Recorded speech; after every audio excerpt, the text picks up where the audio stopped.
माँ, मैं गांव वापस आ रहा हूँ। मेरी तबीयत कुछ ख़राब है।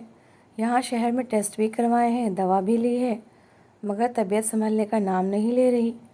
शायद घर आने के बाद ठीक हो जाऊँ, संदीप ने फ़ोन पर माँ को बताया।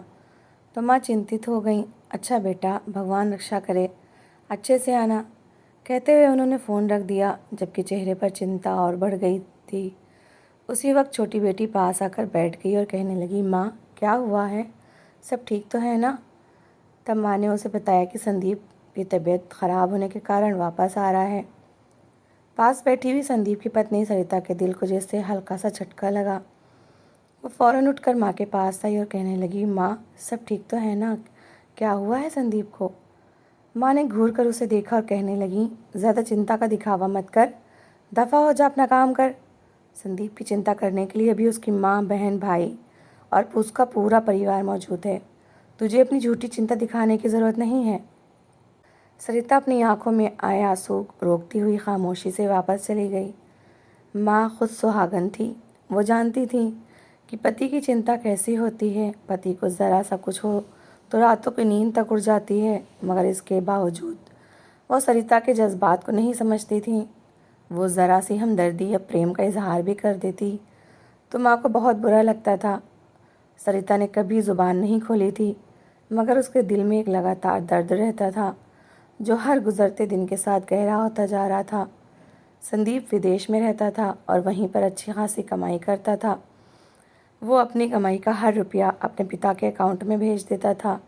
उसके भेजे गए पैसों पर 16 सदस्यों का परिवार चल रहा था, जिसमें संदीप के भाई बहन सब शामिल थे। यहाँ तक कि शादीशुदा बहनें भी अपने अपने पतियों के साथ मायके में ही रहती थीं और संदीप के पैसों पर ऐश करती थीं। कोई रोकने वाला नहीं था और ना ही किसी को चिंता थी कि कल क्या होगा। सरिता ये सब देखकर अंदर ही अंदर दुखी रहती थी, क्योंकि संदीप के भेजे गए पैसों में से कभी किसी ने एक पैसा भी बचा कर नहीं रखा था। कोई बचत नहीं की गई और ना ही भविष्य के बारे में सोचा गया। बस खाने पीने और दिखावे पर सारे पैसे खर्च कर दिए जाते थे। घर की हालत भी कुछ अच्छी नहीं थी। छत काफ़ी समय से मरम्मत की मांग रही थी, मगर किसी ने इस तरफ ध्यान नहीं दिया था। बारिश होती तो जगह जगह से पानी टपकता और सब बर्तन रखकर गुजारा कर लेते थे। सरिता के बारे में लोग यही समझते थे कि वो बहुत खुश है क्योंकि उसका पति बाहर कमाता है, मगर हकीकत ये थी कि उसके पास बुनियादी सुविधाएं भी नहीं थीं। वो चाहती थी कि एक छोटा सा घर बन जाए जो कम से कम रहने के काबिल तो हो। उसने कई बार इस बारे में माँ से बात करने की कोशिश की थी, मगर हर बार उसे डांट दिया जाता था। माँ कठोर स्वर में कहती थी कि घर बनाना मर्दों का काम होता है, तुम औरत हो, तुम अपने काम पर ध्यान दो, हमें मत सिखाओ कि पैसे कहाँ खर्च करने हैं। वो अक्सर ताना देती थी कि तुम्हें परेशानी इस बात की है कि तुम्हारे पति की कमाई हम खा रहे हैं। याद रखो, हमने उसे पाल पोस कर बड़ा किया है। वो आज जिस जगह पर है हमारी वजह से ही है। उनकी बातों पर बाकी सब भी हाँ में हाँ मिलाते थे और सरिता को और अपमानित किया जाता था। इन सब बातों के बाद सरिता खामोश हो जाती थी, क्योंकि उसके पास कोई और रास्ता नहीं था। एक दो बार उसने संदीप से भी बात करने की कोशिश की थी, मगर संदीप ने भी उसकी बात को गंभीरता से नहीं लिया था। वो हमेशा यही कहता था कि सब ठीक हो जाएगा, तुम चिंता ना करो। संदीप घर का कमाऊ बेटा था, इसलिए सब उसकी चापलूसी करते थे और उसके सामने कोई सच बोलने की हिम्मत नहीं करता था। अब जब उसकी वापसी की खबर आई तो सब परेशान हुए थे। किसी को उसकी सेहत की चिंता थी और किसी को इस बात की कि अगर संदीप ने आकर हालात देख लिए तो कहीं पैसे भेजना बंद ना कर दे। 3 दिन बहुत बेचैनी में गुजरे। सरिता हर पल प्रार्थना करती रही कि संदीप कुशलता से आ जाए। जब वो दिन आया तो सब उसे लेने के लिए पहुंच गए। संदीप को देखकर सबके चेहरे मुरझा गए, क्योंकि वो पहले जैसा नहीं रहा था। उसका शरीर कमज़ोर हो चुका था और चेहरे पर थकान साफ नज़र आ रही थी। सरिता का मन भर आया, मगर उसने खुद को संभाल लिया। घर वापस आने के बाद संदीप घर की हालत देखकर हैरान रह गया। संदीप घर के आंगन में खड़ा था और उसकी नज़रें छत पर जमी हुई थीं, जहाँ से जगह जगह पानी के धब्बे साफ नज़र आ रहे थे। दीवारों पर सीलन उतर रही थी और प्लास्टर झड़ रहा था। उसने धीरे से सिर उठाकर पिता की तरफ देखा। उसकी आंखों में हैरत भी थी और दुख भी। वो भारी आवाज़ में बोला, ये सब क्या है पिताजी? मैं इतने सालों से पैसे भेज रहा हूँ, वो सब कहाँ गए? पिता ने एक पल के लिए नज़रें चुराईं, फिर गला साफ करके बोले, बेटा, घर का खर्च ही मुश्किल से पूरा होता था। इतने लोग हैं खाने वाले, तुम्हें क्या लगता है पैसा बच जाता होगा? ये सुनकर संदीप जैसे सुन्न हो गया। उसके कानों में शोर सा गूंजने लगा। उसे लगा जैसे उसके पैरों तले से ज़मीन खिसक गई हो। वो वहीं दीवार के सहारे बैठ गया। उसकी आंखों के सामने एक एक दृश्य घूमने लगा।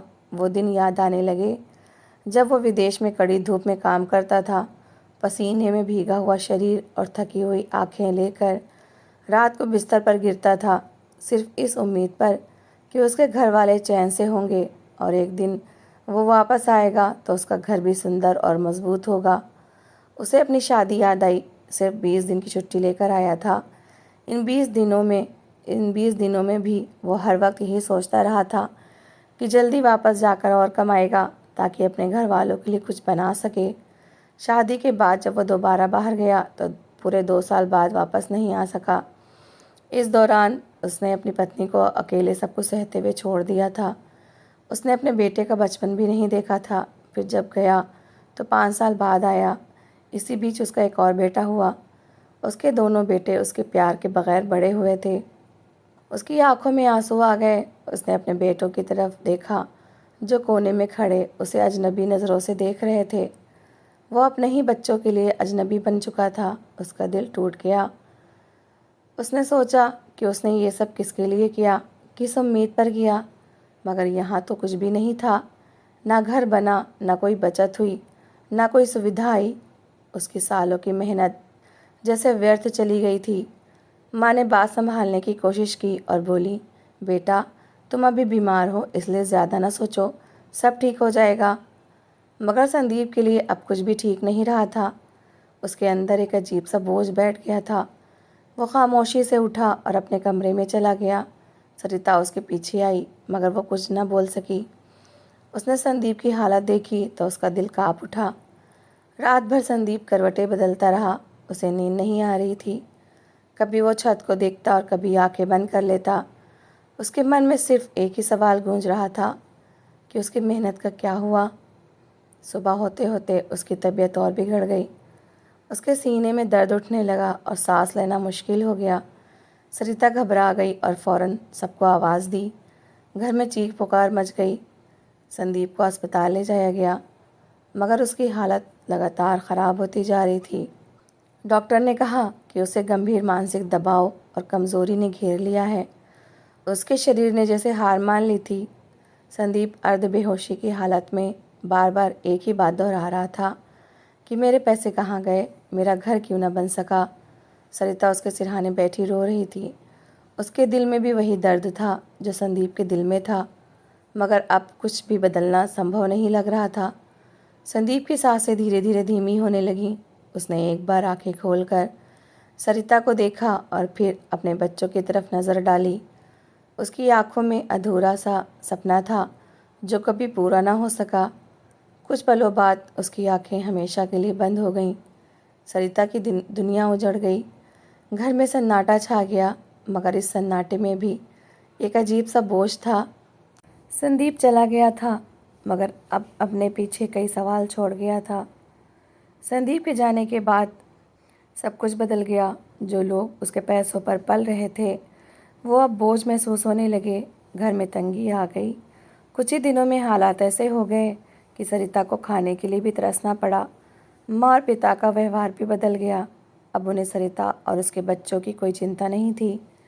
एक दिन पिता ने साफ शब्दों में कह दिया कि अब हम तुम्हारा खर्च नहीं उठा सकते, तुम अपने लिए कोई बंदोबस्त करो। सरिता ने बेबसी से उनकी तरफ देखा मगर कोई दया न आई। आखिरकार उसे अपने बच्चों को लेकर घर छोड़ना पड़ा। वो सड़क पर आ गई थी। उसके पास ना कोई सहारा था, ना कोई रास्ता। संदीप के जाने के बाद सरिता की ज़िंदगी जैसे अंधेरों में डूब गई थी। घर से निकाले जाने के बाद वो अपने दोनों बेटों का हाथ थामे सड़कों पर भटकती रही। ना कोई सहारा था, ना कोई रिश्तेदार जिसके दरवाजे पर जाकर खड़ी हो सके। जिन लोगों के लिए संदीप ने सारी ज़िंदगी कमाई की थी, वही लोग आज उसे पहचानने से इनकार कर रहे थे। कई रातें उसने अपने बच्चों को सीने से लगाकर फुटपाथ पर गुजारी थीं। कभी किसी मंदिर के परिसर में बैठ जाती और कभी किसी दुकान के बाहर। बच्चों की भूख उसके दिल को चीर कर रख देती थी, मगर उसके पास देने के लिए कुछ नहीं होता था। कई दिन की ठोकरें खाने के बाद उसे एक छोटे से भोजनालय में बर्तन धोने का काम मिल गया। काम कठिन था और मजदूरी बहुत कम, मगर उसके पास कोई और रास्ता भी नहीं था। वो सुबह सवेरे आती और रात गए तक बर्तन धोती रहती। उसके हाथों की खाल उतरने लगी थी, उंगलियों में घाव हो गए थे जो पानी और साबुन लगने से और जलते थे। कभी कभी दर्द इतना बढ़ जाता कि आंखों से आंसू निकल आते, मगर वो खामोशी से काम करती रहती, क्योंकि उसे अपने बच्चों का पेट पालना था। उसके बेटे भी छोटे छोटे काम करने लगे थे। बड़ा बेटा होटल के बाहर खड़े होकर लोगों के लिए दरवाजे खोलता और कभी कभी कोई उसे कुछ सिक्के दे देता। छोटा बेटा एक कोने में बैठकर माँ का इंतज़ार करता रहता। सरिता का दिल टूट जाता जब वो अपने बच्चों को इस हालत में देखती। वो अक्सर रात को भगवान से प्रार्थना करती कि हे ईश्वर, मेरे बच्चों को इस परीक्षा से निकाल दे। भोजनालय के बाकी कर्मचारी भी कभी उस पर तरस खाते और कभी ताना मारते। कोई कहता, देखो ये वही है जिसका पति बाहर कमाता था, आज बर्तन धो रही है। सरिता सब कुछ सुनकर भी खामोश रहती। उसके पास जवाब देने की ताकत नहीं बची थी। वो बस अपने काम में लगी रहती और समय गुजरने का इंतज़ार करती। एक दिन वो रोज़ की तरह बर्तन धो रही थी। उसके हाथ तेज़ी से चल रहे थे और मन कहीं और भटक रहा था। अचानक भोजनालय में हलचल सी मच गई। किसी ने कहा कि मालिक आए हैं। सब लोग अपनी अपनी जगह संभालने लगे। सरिता ने सर उठाकर भी न देखा, क्योंकि उसे इन बातों से कोई मतलब नहीं था। वो बस अपना काम कर रही थी। अचानक किसी ने तेज़ी से आकर उसके हाथ से बर्तन ले लिया। सरिता चौंक कर पीछे हटी और हैरत से उस व्यक्ति को देखने लगी। वो भोजनालय का मालिक था। उसके चेहरे पर हैरत और भावों का अजीब सा मिश्रण था। वह अचानक बोला, भाभी जी आप यहाँ? सरिता की समझ में कुछ ना आया। वो हैरान होकर उसे देखती रही। मालिक ने जल्दी से बर्तन एक तरफ रखे और कोमलता से कहा, आप कृपया मेरे केबिन में आए, मुझे आपसे कुछ बात करनी है। सरिता का दिल धड़कने लगा। उसके मन में कई तरह की आशंकाएं आने लगीं। उसे लगा शायद उससे कोई गलती हो गई है और अब उसकी नौकरी भी चली जाएगी। वो खामोशी से हाथ धोकर उसके पीछे चल पड़ी। जब वो कमरे में गई तो उसके कदम जैसे ज़मीन में जम गए। उसकी नज़रें इस दीवार पर लगे एक फ्रेम पर जाकर रुक गईं। इस फ्रेम में उसके पति संदीप की तस्वीर लगी हुई थी और उसके साथ वही मालिक खड़ा मुस्कुरा रहा था। सरिता के पैरों तले से ज़मीन निकल गई। उसके होंठ कांपने लगे। वो बड़ी मुश्किल से बोली, आप मेरे पति को कैसे जानते हैं? मालिक ने धीरे से कुर्सी की तरफ इशारा किया और कहा कि आप बैठ जाएं। सरिता लड़खड़ाते कदमों से जाकर बैठ गई। उसके दिल की धड़कन तेज़ हो चुकी थी। मालिक ने गहरी सांस ली और बोला, संदीप मेरा बहुत करीबी दोस्त था। हम दोनों ने एक साथ काम शुरू किया था। वो हमेशा आप लोगों का जिक्र करता था। वो कहता था कि वो जो कुछ भी कर रहा है अपने बच्चों और पत्नी के लिए कर रहा है। सरिता की आंखों से आंसू बहने लगे। उसने कभी नहीं सोचा था कि उसके पति की ज़िंदगी का कोई और पहलू भी होगा जिससे वो अनजान थी। मालिक ने दराज खोली और एक लिफाफा निकाल कर उसके हाथ में थमा दिया। सरिता के हाथ काँप रहे थे। उसने धीरे से लिफाफा खोला। लिफाफे के अंदर कुछ पेपर्स थे और कुछ बैंक के चेक रखे थे। सरिता की नज़रें जैसे उन पर जम गईं। वह कुछ समझ नहीं पा रही थी। मालिक ने कोमलता से कहा, ये सब संदीप ने आपके लिए रखा था। वो जानता था कि घर के हालात ठीक नहीं हैं, इसलिए उसने चुपके से मेरे पास ये सब अमानत रखवा दी थी। सरिता ने हैरत से उसकी तरफ देखा। मालिक ने बात जारी रखते हुए कहा, ये घर के पेपर्स हैं जो उसने आपके नाम पर ख़रीदा था और ये बैंक के चेक हैं जिनमें काफ़ी रकम मौजूद है। उसने कहा था कि अगर कभी उससे कुछ हो जाए तो मैं ये सब आप तक पहुंचा दूं। सरिता के हाथ से पेपर्स गिरने लगे। उसकी आंखों में आंसू थे, मगर इन आंसुओं में आज एक अजीब सी रोशनी भी थी। उसने सवालिया नज़रों से मालिक की तरफ देखा, जैसे यकीन ना आ रहा हो कि ये सब हकीकत है। उसका दिल ज़ोर ज़ोर से धड़क रहा था और मन में सिर्फ एक ही ख्याल गूंज रहा था कि संदीप ने उसे इस हाल में अकेला छोड़कर भी पूरी तरह अकेला नहीं छोड़ा था। मालिक ने सरिता की तरफ देखा और नरम स्वर में बोलना शुरू किया। उसका नाम हरीश था और वह संदीप का पुराना दोस्त था। उसने कहा कि संदीप और मैं विदेश में एक ही जगह काम करते थे। हम दोनों एक दूसरे के बहुत करीब थे। वो अक्सर रात को बैठकर अपने दिल की बातें करता था। एक दिन उसने बड़ी परेशानी में मुझे बताया कि उसके घर की हालत ठीक नहीं है। उसने कहा कि मैं पैसे तो बहुत भेज रहा हूँ, मगर ना घर बन रहा है और ना कोई बचत हो रही है। उसने ये भी बताया कि उसकी पत्नी बार बार घर बनाने की बात करती है और वह खुद भी इस बात पर परेशान रहता है।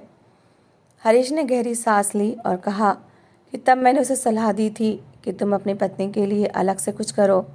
तुम एक घर उसके नाम पर ले लो ताकि उसकी शिकायत भी दूर हो जाए और वो खुद को सुरक्षित भी महसूस करे। संदीप ने पहले हिचकिचाहट दिखाई, मगर फिर उसने मेरी बात मान ली। वो खामोशी से पैसे बचाने लगा। उसने अपनी ज़रूरतें कम कर दी और दिन रात मेहनत की। आखिरकार उसने ये घर ख़रीदा और तुम्हारे नाम कर दिया। इसके साथ ही उसने कुछ रकम बैंक में भी जमा करवा दी थी ताकि अगर कभी कठिन समय आए तो तुम्हें सहारा मिल सके। सरिता ये सब सुनकर रो पड़ी। उसके दिल में एक अजीब सा सुकून भी था और दुख भी कि संदीप ने ये सब किया, मगर वो उसे बता न सका।